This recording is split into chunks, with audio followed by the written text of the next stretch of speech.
Rise to the occasion of living your life in the truest form that you can. You gotta be best friends with your body. You gotta talk to it. You gotta listen to it. I'm going to use the word chemo as in kemosabi because that chemo is coming into my body. I don't care if it's poison or not. It's helping me. So I'm going to welcome it. I am so thankful that I had this cancer to have changed my life inside out. I have to thank it. Welcome to Live Well, Be Wise, the podcast that deepens the well-being conversation, finding the gold in your stories of hardship and the connection to wise action and lived wellness. We are your hosts, Dorrinda Carlson and Kari Lyons-Price. We're so excited to be back for Season 2. Welcome, friends. And maybe you listened to Season 1 or a couple of episodes. And no matter what, if you're new or you've been with us all along, we're so happy to have you with us. Building community, one story at a time, here in the greater Wenatchee Valley of Central Washington. Today, we hear from community member and neighbor Kim Fowler. She's a cancer warrior and now a survivor in remission. She graces us with her story of facing stage 3 metastatic breast cancer. Her journey is not just about the fight against cancer, but what was required to heal her life. She hides nothing and shares her heart in such a way that will warm your heart and give you hope if you too are living with cancer. She's a fierce advocate, a compassionate ally, and the wig lady at Cancer Support Community Central Washington, formerly known as the Wellness Place of Wenatchee. She is ready to be of service to those who now stand where she once stood. Kim is an inspiration to us all, and her shine, as she calls it, is truly the product of her life, cancer and all. She even goes so far as to say how grateful she is to have had cancer, how it has been a soul-altering journey, one that helped her find a more meaningful way of living and being in relationship with her body, her mind, and heart. Sit back, friends, and enjoy this one woman's lived experience through cancer. I think I would just like to say that our intention for Season 2 and our second year is just continuing to build community through story and send that message through story that we're not alone and that we all have some wisdom to offer the world and each other. So welcoming Kim Fowler to Live Well, Be Wise. Thank you, girl. It's such an honor. So glad you're here. You've been listening. You know what we're about. What story do you bring today that you want to share with the community? Probably my latest adventure in the cancer world. I guess I'll start out with I'm 64 now and retired when I was 61, 4 years ago. My husband and I, between the two of us, have 7 children that we raised together, his, mine, and ours. I retired and we decided to get a motorhome.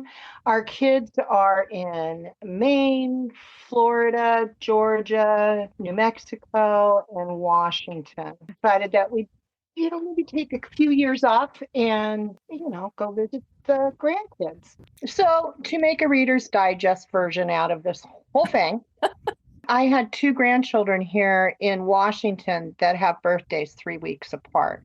So we're in Maine and decided to fly back out to Washington to celebrate 4-year-old birthdays. And got a new car and picked up my mom in New Mexico. And she had met some great grandbabies. So we did the great Thelma and Louise. And we drove across country to Maine. And during that time, I kept on feeling a lump. And I remember being in a McDonald's parking lot in New Hampshire, and was on the phone with my primary doctor doing my own consultation and feeling, and we surmised that I better get back quickly. Mm-hmm. So we left the motorhome there. So this was like in your armpit or breast. Both. Nice little baseball in the armpit, too. Mm-hmm. Got here in November. They rushed me through. On my eldest grandchild's birthday, I had that biopsy and was told that it was definitely cancer. Looked pretty bad. So ended up double mastectomy February 1st of 2023. What was the actual diagnosis? Stage 3 metastatic. Mm-hmm. And because I had over 36 nodes taken out, so that's how I was put into metastatic. So treatment, a lot of oncology, radiation, took me about 10 months. And what happened during that time is I started doing a lot of research locally, and our valley was waking up from COVID. And I was looking for wellness place. I was looking for nonprofit places. I fell into Ease, another nonprofit program. And What were you looking for yourself? I was looking for tools. I was looking for a cancer support meeting. I was looking to talk to people that were like me rather than doing it online. I wanted to do this through the community.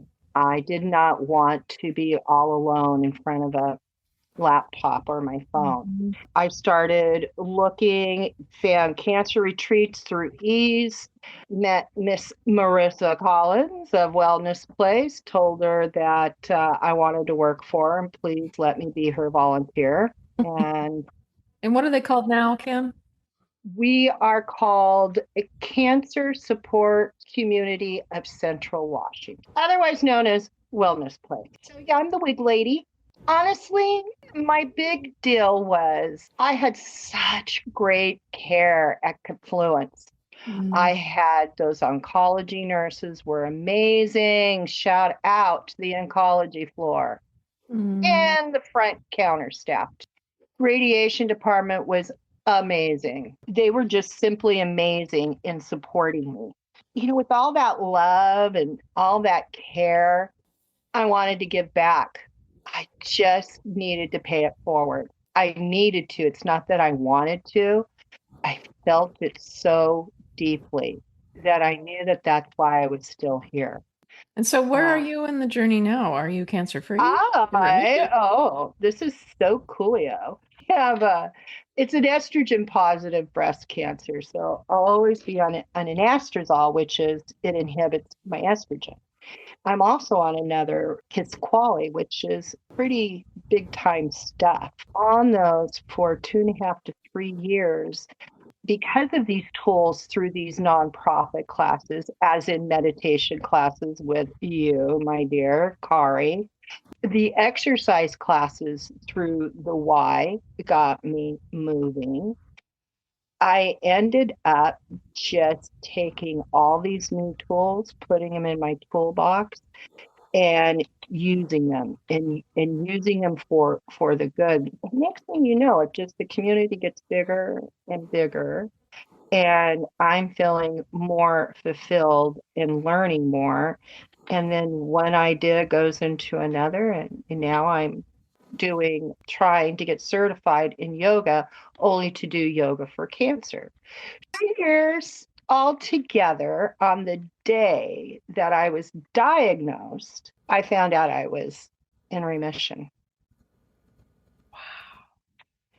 I knew I was doing really good since last August because we were watching those lab tests just getting better and better. And I knew that I was feeling healthier. I had taken up, shout out to B Motion Studio, became obsessed with exercising. I am an ex-dancer. I used to be a ballerina.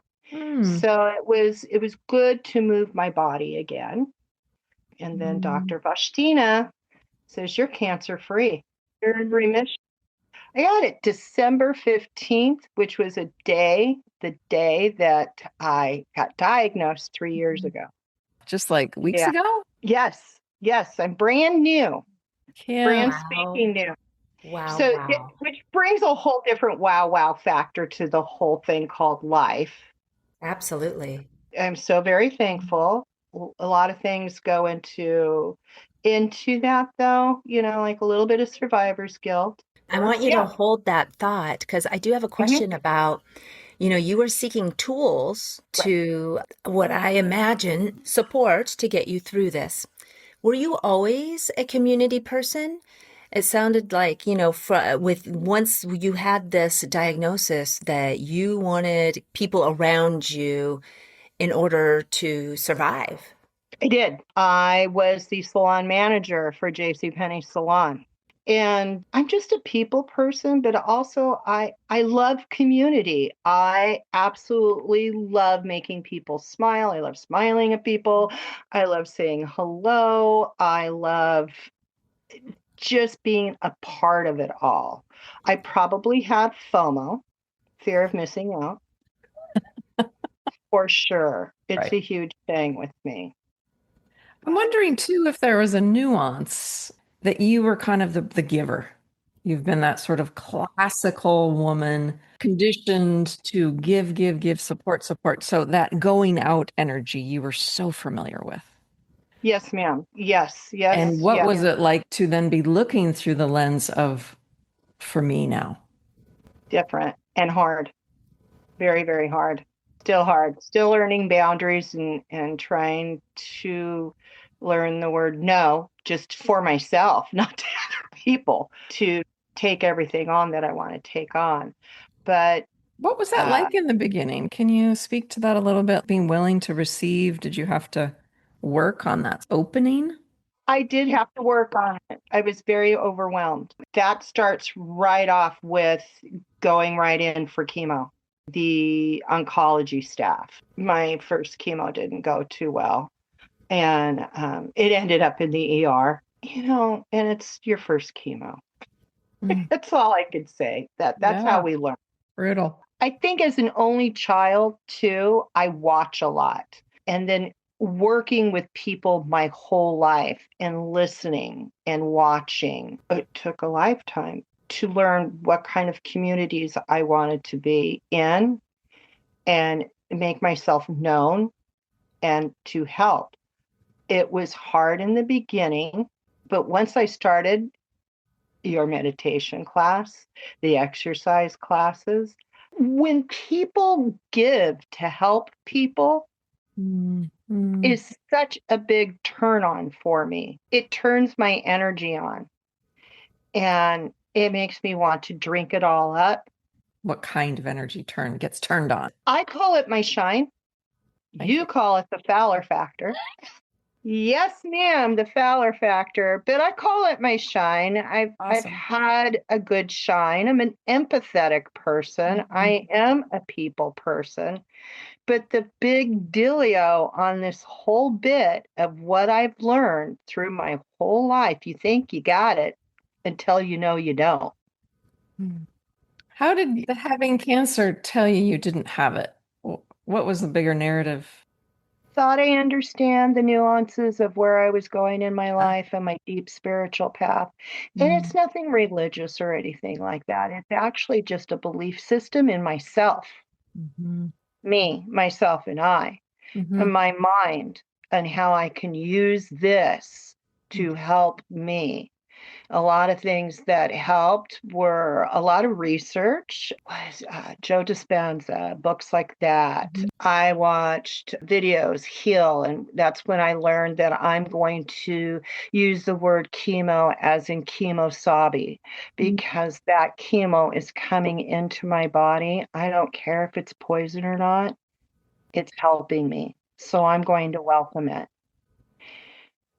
Those little nuances and those little Mm. things like that made me go a couple levels deeper in my heart and helped me walk my talk. It's been a huge thing the last 20 years, these sparkly little nuances of being enlightened. And Mm, it's a wonderful thing. It mhm, really truly is. But there's a lot of work that goes into that and a lot of ahas. Um, some talks in the mirror with one eyebrow quirked up, going, now, come on, Kim. Those things. yeah. That's what cancer brought to me. And I will tell you this, and I know I've said this to you more than once, Kari. It's like the weirdest thing. I am so thankful that I had this cancer to have changed my life inside out. I have to thank it.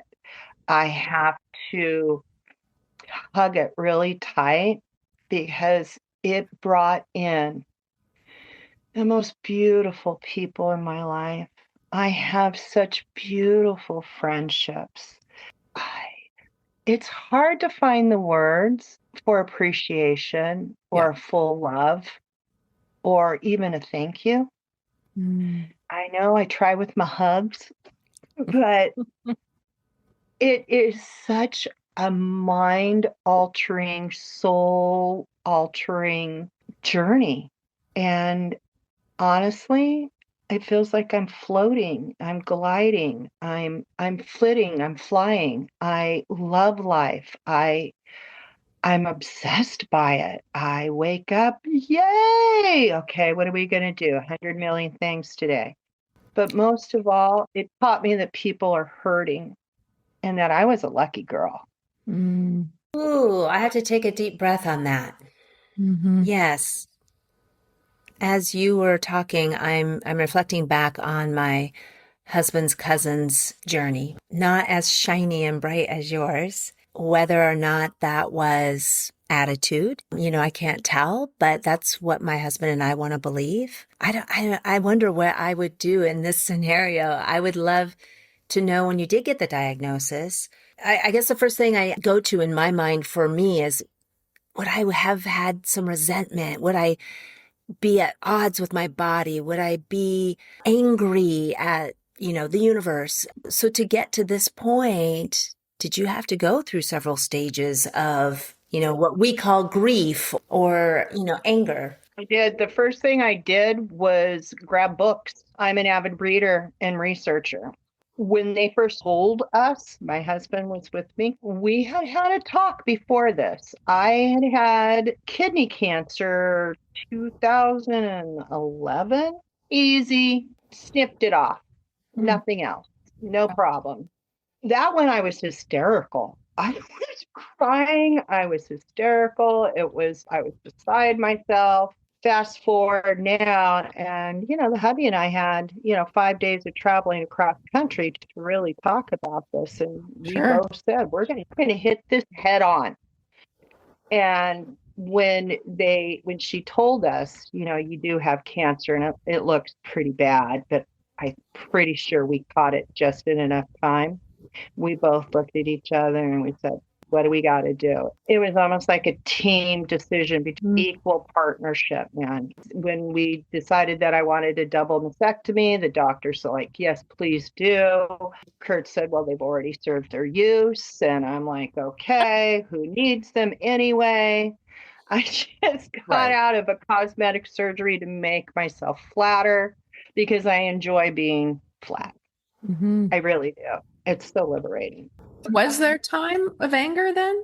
At 3:00 in the morning, when I failed to say this, because we had sold everything and got rid of everything, we were living with my middle daughter and her husband and 3-year-old son. But I wanted to be kind of cool and collected around this stuff, around this household. But say around 2:30, 3:00 in the morning, I had a playlist. I put my headphones on so I wouldn't wake up my husband. And I cried. I cried so hard. I cried. And the headphones were probably deaf. I had that music. There were 3 songs that I would play over and over again. And then around 5:00 in the morning, when the sun was coming up, I'd do my meditation. Got my panties out of that bunch and got up and did what I had to do because I was going to meet it head on.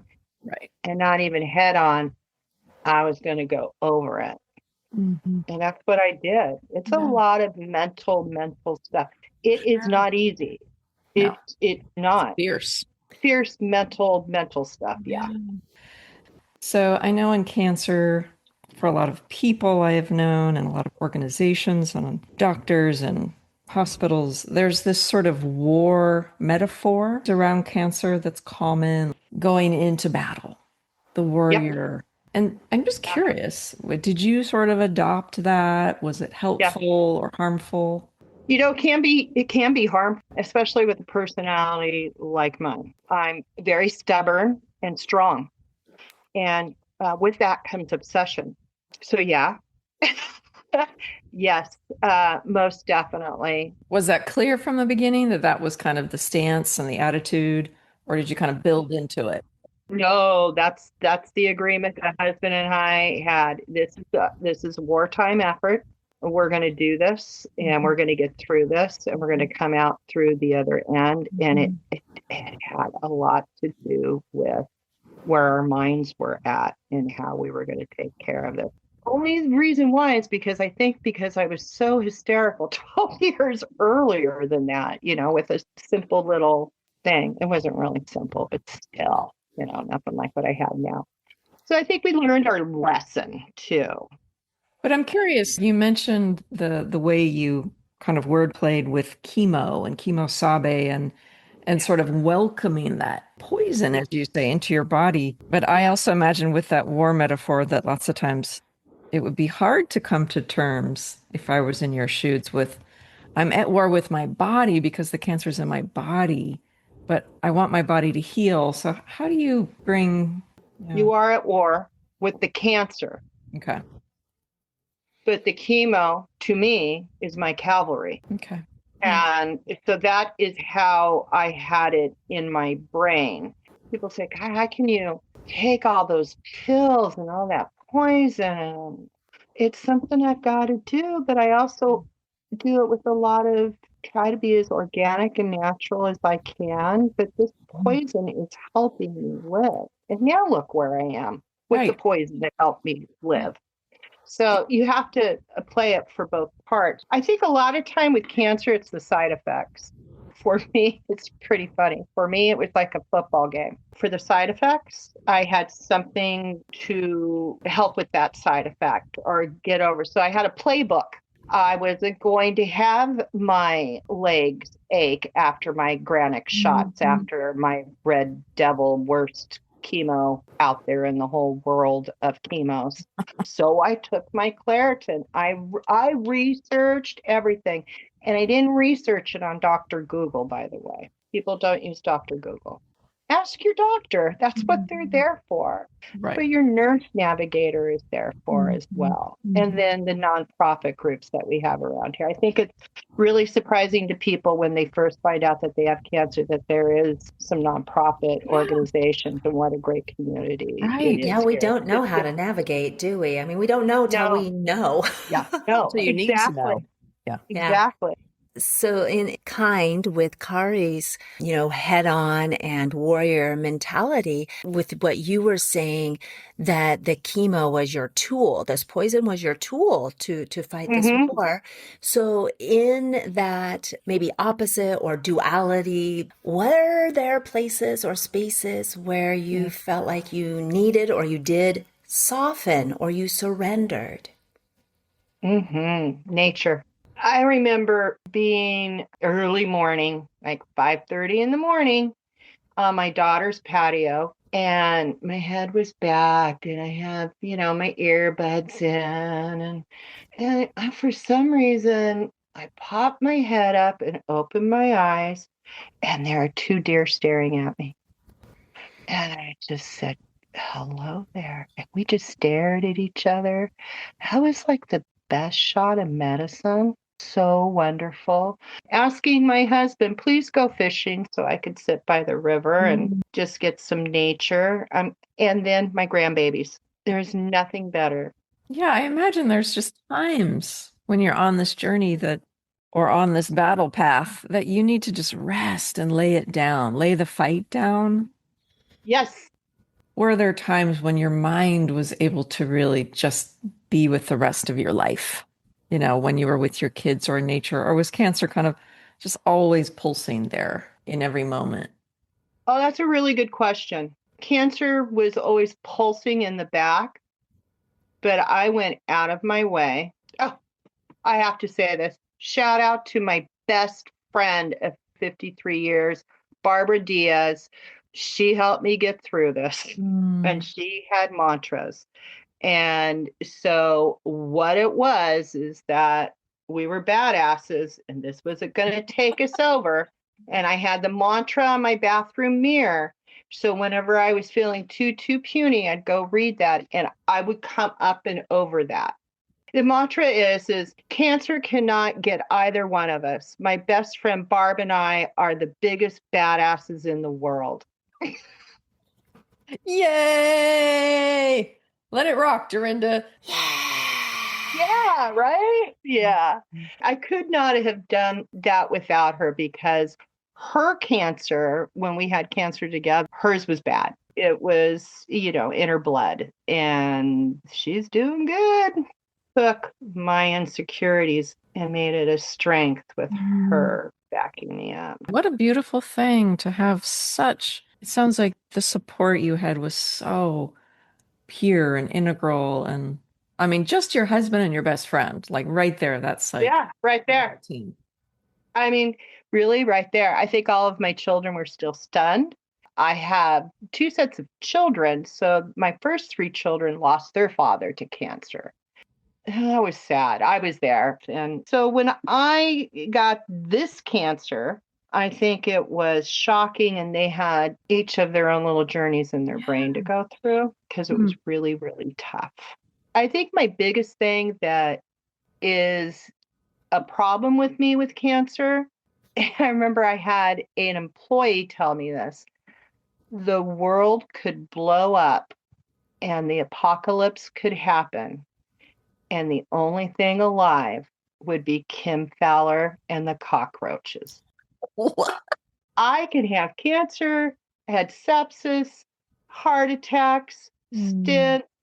I mean, you name it. And so I think a lot of times the really, really close friends or my children, it's like, oh, she'll make it.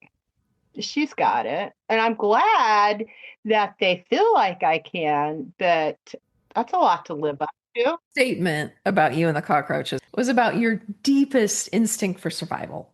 It is so deep, apparently.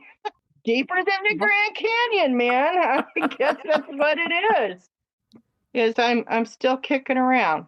So Kim, what was your definition of wellness before this last round of cancer, and what is it now?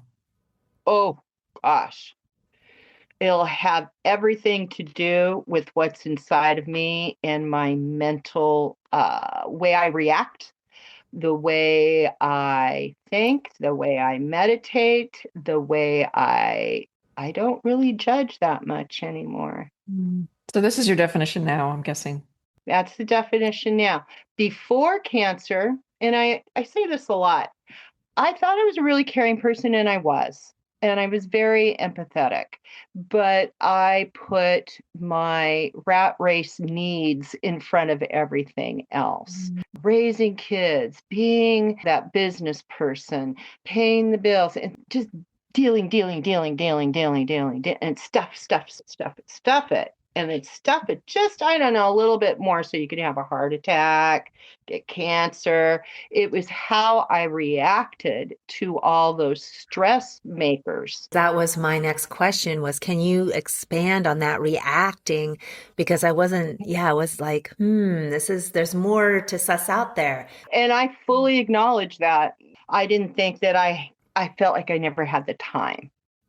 Because there were other things to do, and I had to make this corporation money, and I had to find this and that, and then you take care of all the employees. Oh, by the way, you've got kids too. I haven't really had friends for a very long time, other than my 2 friends, Andy Powell and Barbara Diaz, only because I was put in a situation where, I've had people who were close to me, but not like, hey, what are you doing this weekend? Want to go out? Or, hey, you want to take this class? Or, wow, did I miss that in my life? I was too busy raising 7 children, working probably good 55 hours a week.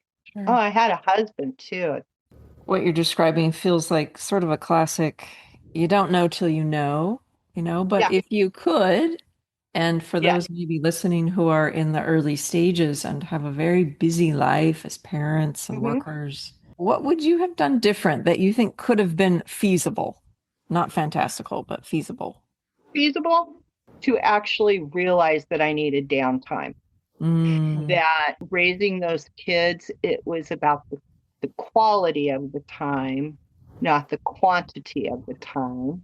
Sparkly new things all the time and having to do this all the time is not what it is. Those yeah, board games were the best. yeah.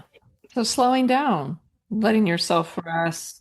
And not being so reactive, not as knee-jerk reaction type of thing that you want to do because you're got all those plates juggling up there. I mean, like my kids they're all in it. And that is, I hate to be that mom. I try to say it as nicely as possible. Please don't be like me. Please don't do what I did to myself because honestly, nobody else did that but me. And it's because I felt like I didn't have time to pay attention.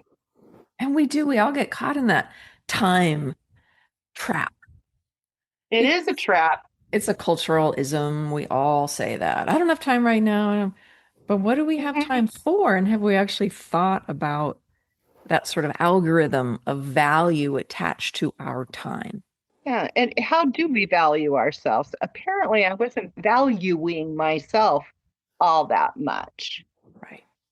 Now I'm reaping the rewards. My communities are blending into one beautiful, wonderful community. I'm tried out for the Follies, and I like to call it I'm on the Follies diet. My goodness.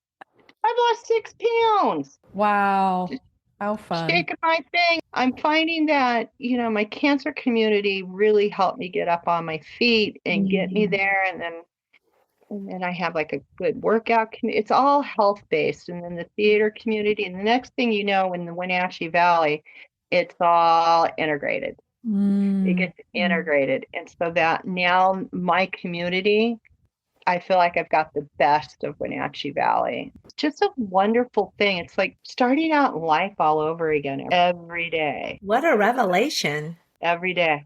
I'm wondering, Kim, what it's like for you on this side with your shine, your factor, to be of service in the wig room. So you must have people come in a place that's familiar to you, maybe total Yeah. despair, total fear, whatever it is. And so, how do you cope with that? I mean, does it trigger you? How do you prepare for that? What are those interactions like for you as a volunteer? It does not trigger me. I'm there to listen. I get a lot of it. Once those wig doors close, we're in there for a while. And a lot of the times we're talking about ego, cancer, loss. What am I going to do? A lot of times somebody just needs to listen. That's all. I don't have any answers. I have my own journey. They have their own journeys. The fact of the matter is gosh, nobody should go through this alone. No one, no one, no one. I could not imagine. So no, nobody should go through this alone. So I'll listen. I'll hold your hand. There's no sweat off my back. None whatsoever. Appreciate what you just said about not only about no one should go at it alone, but that when you're with people, not only is this rewarding for you to witness because you've already been witnessed, but yeah, to be that witness to listen and that you're not there to fix. No, That is huge because we're not, I don't think we're wired for this and we're all still learning it, right? We want to fix it. for sure. Yeah. Yeah, it was like, oh, have you tried this? Have you tried that? Yeah, but hey, this thing worked for Right. me. Or yeah, no, it's really, really hard. It is. It's one of the hardest things there. But that is real medicine. That is real medicine, isn't it? And they feel so validated because somebody just listened. They didn't offer anything. And I'm so honored. Well, Kim, I think at this point we could certainly start drawing these strands of wisdom and I could almost see them when I close my eyes. And you've spun a amazing, I would say, blanket of comfort and care and wisdom through this journey, give us like maybe two things that you really feel like are your wisdom pearls. Wisdom pearl You'll never forget, you'll never let go of. They're part of you. that I am my own best friend. I can depend on myself, and I love me, and it will be me forever. So I did depend on me. I had a lot of great medical care, but it was me. Believe in yourself. Yeah. Did you believe in yourself before, or did that come through this? I've always had it, Mhm. but I learned that was pretty darn good this time around. That I can. It's not like a control factor, Mhm. but that I know it's there and I can use it, and I'm good. I'm strong. The second pearl of wisdom, honestly, is being mindful. It's such a hard but simple thing to do. Just to be still for a moment or two can help you not be so reactive, can stop you from having, maybe an argument or miscommunication, or maybe you didn't catch something that you were meant to hear or see. Be mindful. Mm. What I hear from that is pausing. Yeah, pausing. To digest, to be clear, to hmm reorient. And I'm a busy person, so that was a huge thing because I'm going all the time. How do you practice mindfulness today? Well, it's such a habit now that it's just a pattern of my Mhm. life. It really truly Yeah. is. One aspect of it is what I found out after my mother passed in October, that I see everything in hearts now. The grease stain was a heart on the ground. The leaf looks like a heart. And it's because I'm looking and I'm watching. I'm trying to be mindful of moments that pass through when I'm living my life. The more you practice it, the easier it Mhm. is. And I think that that's the biggest deal for me right Yeah. there. And I say this a lot, but I'm a fiery person and full of energy. So the reactive type of part of my personality was a big thing to get over. Yeah. So Huge. I would say being still and being Mhm. mindful, Mhm. most Mhm. definitely. Maybe I wouldn't have had that heart attack. So you've learned to respond now, not react. Yes, Yeah. it's a big deal. So many people in our world and in our community have cancer or will have cancer in their lifetime. So we feel like this is just such an important topic to talk about with you. We really appreciate your honesty and vulnerability and openness. Would you have general advice for people on the cancer journey, or maybe leave the advice out altogether and just a prompt? Ask yourself this when you're suffering or wherever you are on this journey. There's a couple of things. And the first thing is don't go to Google. Don't doctor Google. I kid you not. Mm. Be open to your doctor. I don't know if we know this as a community, but Confluence Hospital with the cancer unit is amazing.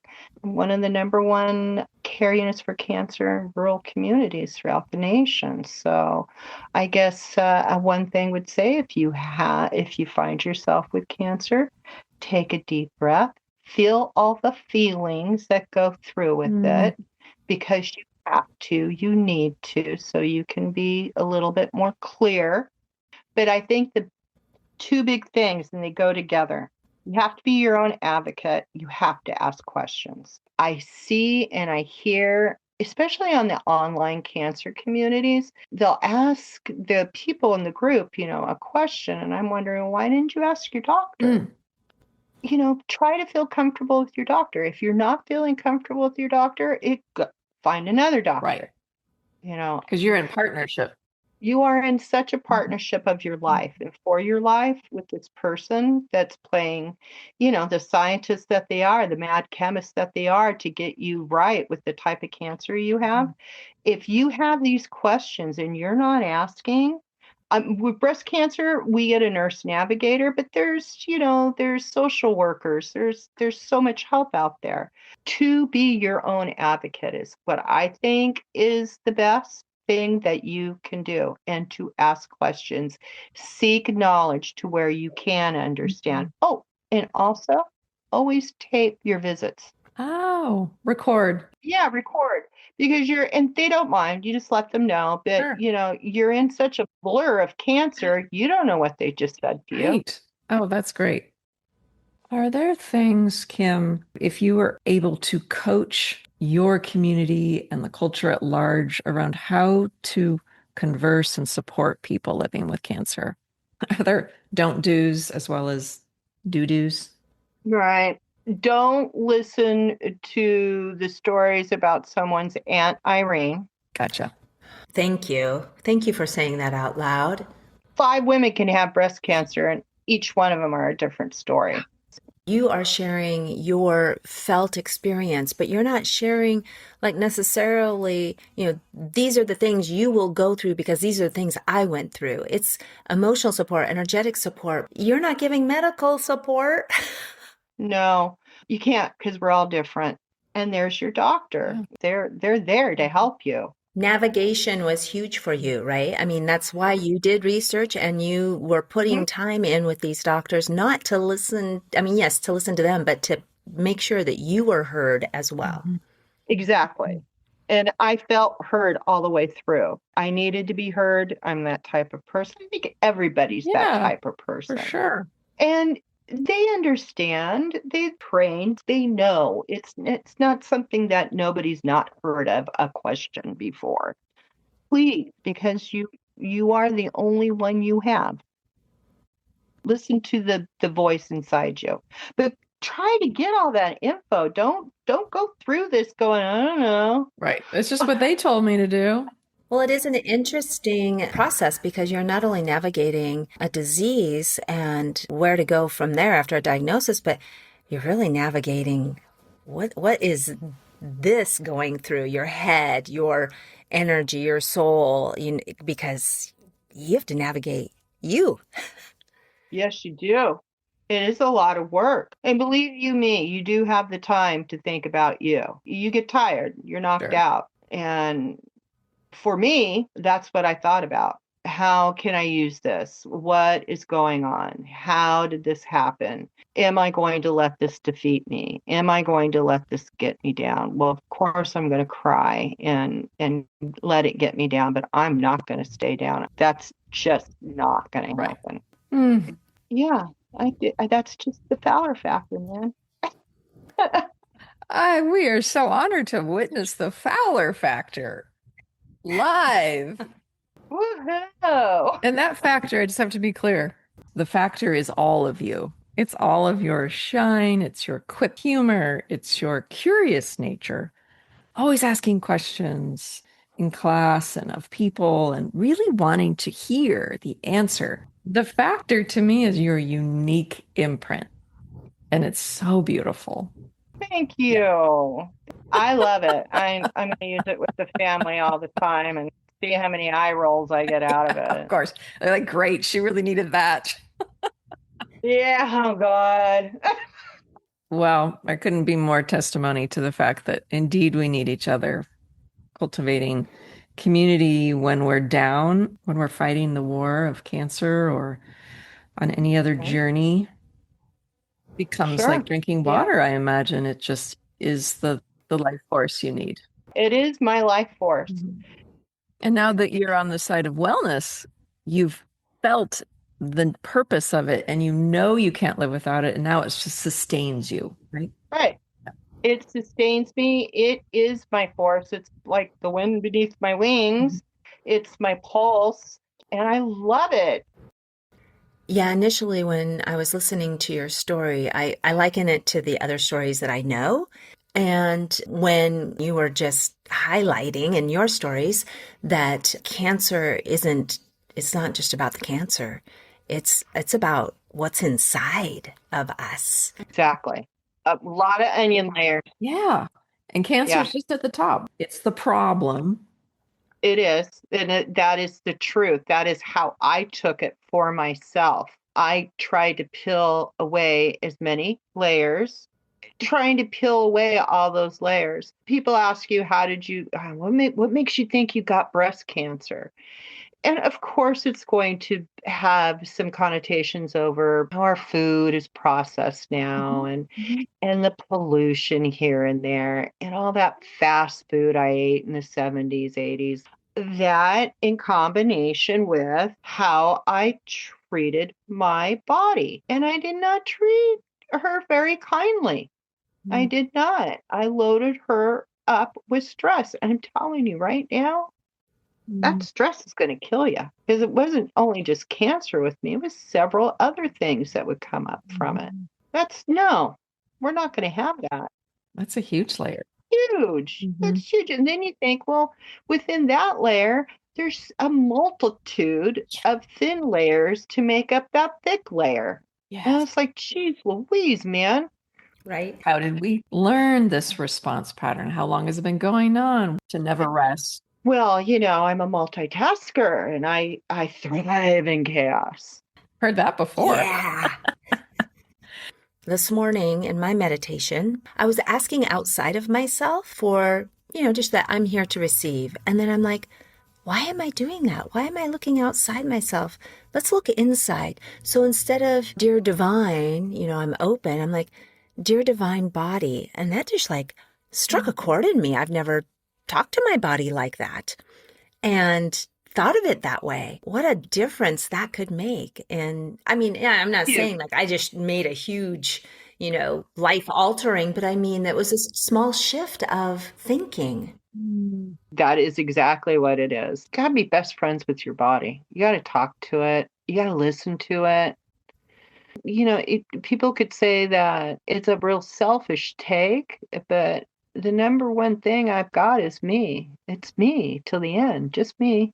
I've got lots of kids, love the hubby, love my friends. But you wouldn't have any of that if you didn't have you. Yeah. I mean, I am a temple unto myself. My work is to keep myself alive. That is my objective every day. What am I going to do to keep myself going? And how am I going to spread the love that I have inside me? It's working. Thank you. Well, that's what it should be. But it's also true that it's very natural to have those ups and downs and to feel anger and rage. And I think there are two messages that are difficult to cope with. Stay up, stay positive, stay hopeful, push that down. So that's kind of where it gets dangerous, right? Can we feel all the feels and through that process come back to maybe positive neutral, at least a place where we feel we've sort of processed or felt or given attention to what needs to be attended to. I concur. And rising up. I think everyone needs that little wake-up call within themselves in their life. Good point. And you rose to that occasion. Yeah. Just rise to the occasion of living your life in the truest form that you can. Nobody is perfect. It's not an Instagram photo or story. But if you can be true to yourself, how much more magical and beautiful can you get? You can't. I think you just found the title of the episode, Kim. Rise Up. Oh, right on. Yes. Thank you so much for being here, Kim. Thank you. Kind of a big deal in my life. It's a very big deal. It hasn't even been a month. It's a month tomorrow since you received the news you're cancer-free. Yeah, you're welcome. Thank you. Live Well, Be Wise is produced and recorded by Kari Lyons Price and yours truly, Dorrinda Carlson. Our music is titled Inside You by Leva, a musician and composer at Lemon Music Studio, who we happily found on pixabay.com. Our circle of sharing has concluded for today, but we'd like to give a great gratitude to you, my friend, for listening, for tuning in, maybe even tapping into that understanding and compassion and the knowing within that tells us we're not alone in our own stories. So maybe you would like to share one of your own, or know a friend or a mentor or a teacher, someone you admire that has an extraordinary and inspirational story. We all have stories. The more we share, the more we know we're not alone. And don't be shy to reach out to connect in other ways, too. Of course, we'd love for you to subscribe and also give feedback. We wouldn't be here without you. We appreciate you. Live well, be wise.